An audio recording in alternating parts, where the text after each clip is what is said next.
shirkadda liibaan group ayaa waxay ku keentay caanaha sacuudi milk powder and whole milk oo ah caano tayadooda aada looga soo shaqeeyey oo markay carruurtu cabbaan ay ka helaan firfircooni dheeraad ah iyo awood jidheed oo ay hooyadood ku caawin karaan sidoo kale waxaa caanahan cabbi kara dadka waaweyn caano loo bogiyo caqligiiyo maankiyo cududiyo jidhkiyo curuqdaba u roon haddii aad cabbi lahayd aan ku caawiye kuwa ugu cuddoon caadi kugu sheegay cararo horow gaadh caanaha sacuudi milki powder and whole milk caanaha sacuudi milki powder and whole milk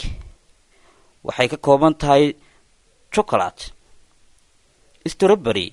iyo banaanadii waxaad dhammaantood ka helaysaa shirkadda liibaan group sidoo kale shirkadda liibaan group ayaa waxaad ka helaysaa malabka tayadiisa laysku raacay ee salsabiil oo ah malab sacuudiyaan ah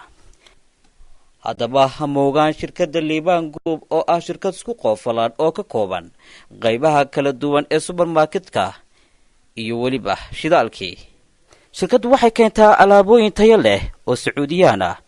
waxayna laamo kala duwan ku leedahay guud ahaanba gobollada kala duwan ee somalilan aan ku tilmaamee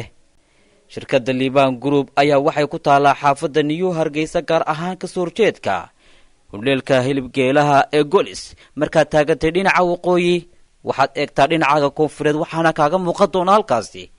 shirkadda liibaan group wixii faahfaahinaa ee intaasi dheer kala xidhiidh telefoonada shaashada kaaga muuqda